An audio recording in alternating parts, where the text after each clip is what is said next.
Everyone is screaming for equality right now, and why wouldn't they? Doesn't everyone deserve equality? I mean, I would say yes, but equality of what? Now, in this video, I'm going to tackle income inequality. I'm going to explain how every argument and debate you hear is completely wrong because it's the wrong level, all right? It's a deep, important subject. I'm going to make it fun. I'm going to make it easy to understand, so stay tuned.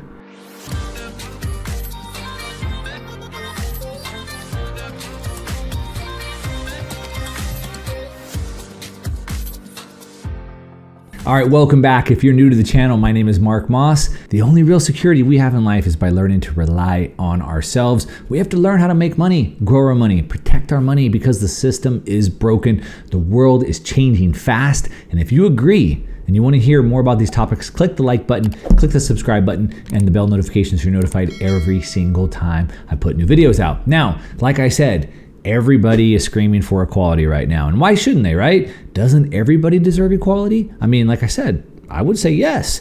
But the question is equality of what? All right. Now, I believe everyone deserves equal justice, which is a big problem. Everyone should be equal with justice. It's a big problem. We don't have that. It's lacking from society. I believe everyone should have equal opportunities. But the one thing we hear being screamed through the last few years and into this presidential cycle is equality of income, or rather, I should say a desire to fight against income inequality. Now, this is a deep subject, and I know it's not my typical type of content. Typically, you're probably tuning in because I'm promising to make you a bunch of money with some investments. So this isn't my typical content, but this is what I would want to know if I was on the other side of the table. This may not get me a lot of fans, it may not get me a lot of subscribers, but I hope it can help you, all right? I hope it can help you see this debate from a whole new light and understand what it is that we're really up against, all right? So we are talking about the fight against income inequality. Of course, I can't imagine there's one single person in this entire country or maybe even the whole world that thinks income inequality is a good thing. I would think everybody would be against that. Now, at the Democratic National Convention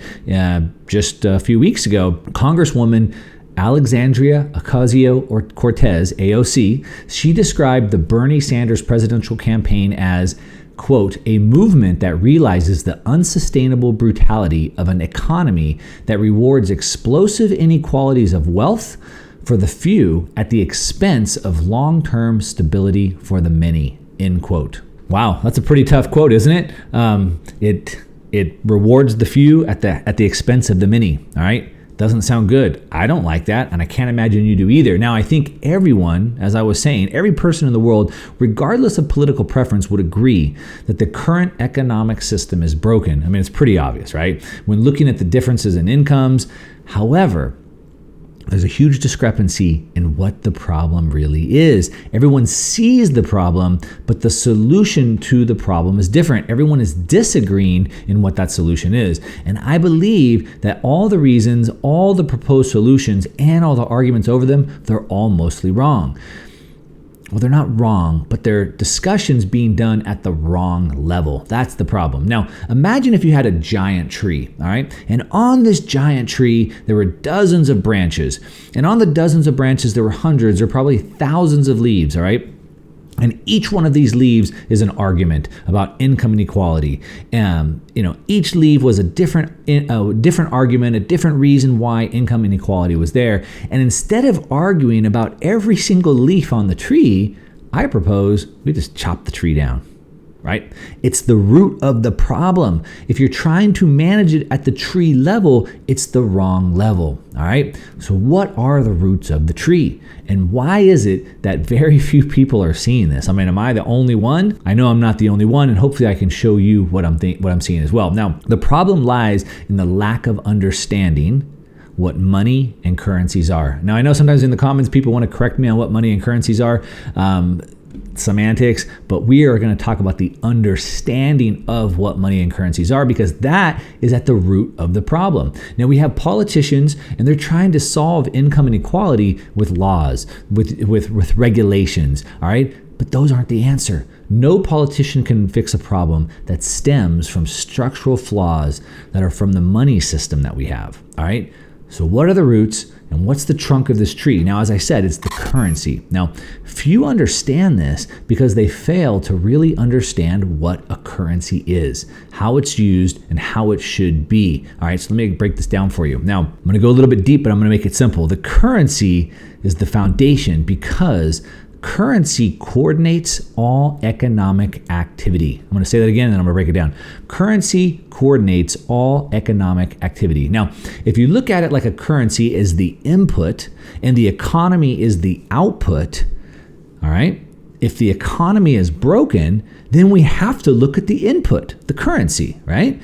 So first, what do I mean when I say the currency coordinates all economic activity? So first you have to realize that money is communication. So people, the Green New Deal or MMT proponents, they think they can just create money. You can't create money. Money isn't wealth. Money is communication. The purpose of money is to facilitate exchange. All right. Now, we started with a barter system, but it was inefficient and didn't really work well. So instead of using a barter system, money can be used in the interim. It can be used to facilitate these exchanges. And this money that we use to do those exchanges, it establishes a trade value or a price system. And now that trade value, that price system is based off of supply and demand. The price system, it communicates information. Think about that. It communicates information. Now, humans, you and I, human beings, we're pretty complex. We're complex and our needs, our wants, our desires, they're always changing. Now, in the United States, there's about 330 million people all wanting different things, all changing their minds every single day. On top of that, there's millions of products, goods, services to choose from. And so when you take those combinations, there's billions of price signals every single day. Now, everyone in this economy is reacting to these price signals with or without knowing about it, all right? Now, the market participants learn what others value, what they need to produce to meet their own needs. Now, as price changes, behaviors change, and then everyone just adapts. The price system is the invisible hand that allows for balance to be maintained and achieved. So when the prices move through a market freely, which is, quote, a free market, then the communication is fast, the communication is accurate, and the market participants all move and react accordingly. For example, you decide to make an item, let's say, whatever it is, right? You decide to make an item and then no one buys it, right? Or no one wants to buy it for the price that you want to pay, that you want to sell it for. It's too low, all right? So guess what happens? You instantly learn that the market doesn't desire that good or service from you, right? So what happens? You pivot, you find something else to offer, right? It's communication. The market is communicating back to you. Nobody wanted it, so you pivot. Now, this happens every single day to 330 million people, billions of times, billions of products, billions of goods and services. And then that includes all the materials, all the needed labor, the required transportation. Everything that's needed is coordinated through these pricing signals, through this communication. And it's all done in real time, in perfect time, by the communications, like I said, of the pricing system, which of course is the money, the currency. So that's how the money communication system works, or it's how it works in a free market, I should say. Not how it works now, it's how it should work in a free market. Now, this doesn't mean it's utopia, and this is why people don't like this. This is why people don't like a free market. It doesn't mean it's utopia, because guess what? It's not always nice. It's not always fair. So in this example, let's say that you spent a lot of time, you spent effort, you spent money to produce your items, right? And then no one buys it. And then you lose your money. Sorry, it's not nice. It's not fair.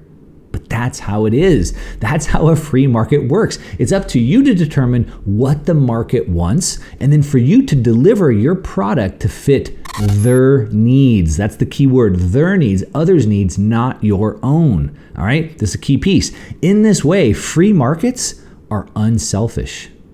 They're not greedy. Free markets are unselfish because I can only succeed by serving the needs and solving the problems of others. It's not about what I want. I will only succeed by solving your needs and your problems. That's what a free market does. All right, now, Let's look at the economic imbalance, and then we'll see how all this falls apart. All right. So the roots and the trunk of the tree start to fall when the money coordinating this economic activity, it becomes manipulated, when the free market isn't free anymore. Now, who manipulates it? Well, of course, it's the central banks. The central banks create money from thin air. They do it with no cost, and even worse, they have a mandate. Their job, their mandate is to keep prices stable, all right? This is what they're there for in essence. But it's this very act that completely messes up the entire communication. When a central bank targets the stability of any price level, it's actually working against the natural course of an economy, which is always trying to find balance and to adapt to change. Now, it adapts to change in preferences and wants and needs and desires through the pricing system, all right? It gets worse yet, because the way that central banks work to achieve price stability is through manipulation of the money supply, which of course distorts the entire pricing mechanism that underpins the economy. Now, the central bank stimulates these imbalances, and this leads to bad information. This bad information goes out to every single person in the economy and through bad and false price signals, and this causes more imbalance, all right? And it just gets more and more and more out of balance. And what does this out of balance economy do? It leads to income inequality. They rig the system, and it benefits the few at the expense of many. Exactly what AOC said in the beginning. The only thing is, she thinks it's because someone got rich that someone else got poor. It's not because someone else got rich, it's because of the imbalance, because of the imperfect communication, because of the manipulation. You see where I'm going with this? So just like AOC said, when they rig the system, it benefits the few at the expense of the many. And even worse, the imbalance takes away the ability for everyone on the lower end of the economy to be able to contribute their own resources. So we have artificially inflated asset prices, and that creates an uphill battle for anyone who doesn't own assets. And then you get these false price signals, which causes bad economic decisions. And these bad economic decisions, because of the false price signals, it hurts those people on the lower end. And of course, the people on the lower end, it hurts them way more because they can't afford these types of errors. They can't afford these types of setbacks. It's the fake and distorted price signals that are created through the manipulation of the money supply that end up hurting everyone in the end. But it does benefit a few. Like I said, it does benefit a few because of the imbalance, but not sustained. It doesn't help them over the long run. So let me give you an example of this. So let's take the great financial crash of 2008. If you've been watching this channel, you know I had my own problems in the great financial crash. Let's look at that, and we'll look at real estate. So for example, 2008 real estate market, the pricing mechanisms of the economy were communicating. They were telling everyone that there was an imbalance, that the market was telling everyone that there was more demand for money than there was for real estate. Leading up to that, there was more demand for real estate. Everyone was trading money for real estate. And then all of a sudden, everybody wanted to trade real estate for money, all right? But it wasn't the supply of money or houses that was changing. It was the preferences. All of a sudden, people decided they wanted something different. The money and supply of houses was the same. The preferences changed. The wants, the needs, the desires of the market participants. That's what's changed. No one can anticipate that. Human beings are crazy. We just want things at different times, and that's just the way it is. But rather than let the economy and the market find this new balance, this equilibrium, what happened? Well, you probably know the story. The Fed increased the money supply to do what? To try to stabilize the dollar value of real estate. But this isn't what the market wanted. It's not what the market was asking for. But, never mind what the market wants, or never mind what the economy wants. The Fed is going to figure out what they want, right? So what'd they do? Well, the Fed created $1.7 trillion. They pumped it into the real estate market, and guess what happened? Well, this benefited the people that owned real estate or had businesses in real estate, but it did that at the expense of everyone else that did not. All right. This created massive inequality. And not only did the Fed manipulate the value of real estate, it manipulated and distorted the price signals. All the price signals in the economy were messed up by significantly increasing the money supply. The market function to eliminate imbalance would have been for the prices to change. But the Fed's solution was the opposite. It devalued the money by increasing its supply. By printing more, it devalued the money so that the value of real estate and most other things priced in dollars wouldn't change. So it was the homes that were trying to go down, but instead they devalued the money. Does that make sense? Now, rather than eliminate the imbalance, the Fed's actions allowed imbalances. And these imbalances were sustained and they continued to grow and grow and grow. And then the problem that it creates continues to grow and accelerates. Now, the rate of growth of this income inequality, it's been growing exponentially for a long time. As a matter of fact, we can really trace it back to about 1971 when the Fed got off the gold standard. Of course, I've talked about that date all the time on this channel. And we go back to that date and we get off the gold standard, and that's when the money supply started to completely explode. And at that point, it started to wreck all pricing signals. Everything became distorted. All the communications were distorted. And this benefited the few, like AOC said, at the expense of the many. Now, since 1971, the debt and the credit system has ballooned to about $78 trillion. The base money supply and the credit systems have expanded in ways that would have otherwise never been possible if we were stuck on the gold standard.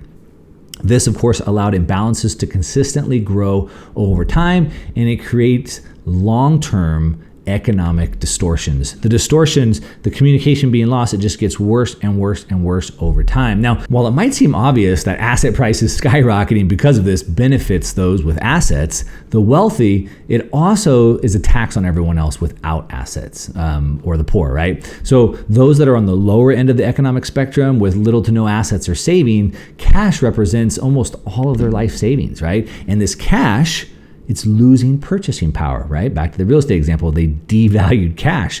So all the poor, the lower income model has is cash. They're losing their purchasing power. And at the same time that they're losing their purchasing power, the assets that they'd want to buy are becoming more and more expensive. So they can buy less while the assets are costing more. Of course, the rich, they have assets, right? Whether that's businesses, real estate, stocks, whatever assets they have, all those assets are pushed higher and higher and higher. Now imagine if you were someone that, say, just entered the market back in 2008. I'm sure there's a lot of people on this channel that maybe just entered the market back in 2008. So you entered 2008, you didn't have any savings, or you couldn't afford to purchase a home. You probably didn't own any stocks or businesses or bonds or anything like that, right? So you came into the market, you didn't own anything.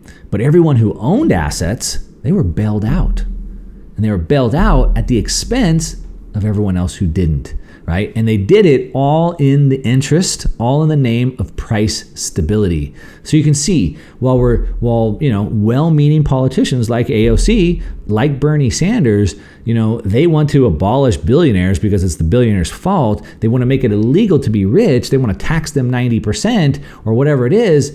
Hopefully you can see how misguided this all is, right? It's the system that needs to be changed. We need to change the system so there is equality for all. Not equality as an outcome, but equality of an opportunity. Equality of policies that will affect us all equally, right? Not benefit a few at the expense of everybody. Policies that will affect us all equally. So you can see how instead of arguing over every single little economic argument, the leaves on the tree, we just got to chop it down. It's the money, it's the currency that's the problem. We have to get to the root of the problem, all right? Like I said, politicians, they're arguing over new tax laws, new regulations, and now they're literally mandating the Fed to fix income inequality. The Fed is the one causing the problem. How do you mandate the Fed to fix this, to fix income inequality? Of course, they're only going to continue to make this worse and worse and worse. The way to fix the economy, the way to fix the output is to fix the input, which is the currency, and this will in turn bring back effective and accurate communication into the market, which will allow billions of price signals daily to coordinate labor, materials, goods, services to benefit the most people on an equal basis. Now, this is the basis of a free market, and in order for free markets to work, you have to have a currency that is not manipulated. Now, I love Ron Paul, and I'm all for End the Fed. That was a big influence in my life. But the reality is humans from the beginning of time have practiced alchemy, right? Trying to create gold out of nothing, turn steel into gold or whatever. Now, if humans control the money supply, it's always going to be manipulated, period. Gold worked great for money for 5,000 years just because of that fact. It's, you can't easily manipulate it. But it's the very nature of gold that leads to centralization, and centralization leads to manipulation. All right, it's just human nature. That's all it is. So you might ask, what's the solution? I'm glad you asked.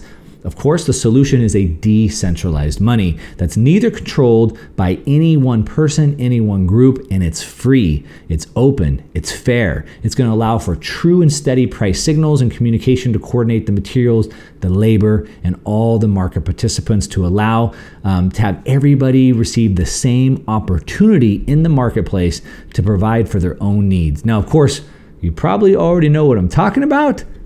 Maybe drop it in the comment and let me know what you're thinking. Do you know what I'm talking about? Now, I just want to say that I got the idea from this video from a paper written by Parker Lewis, Unchained Cap.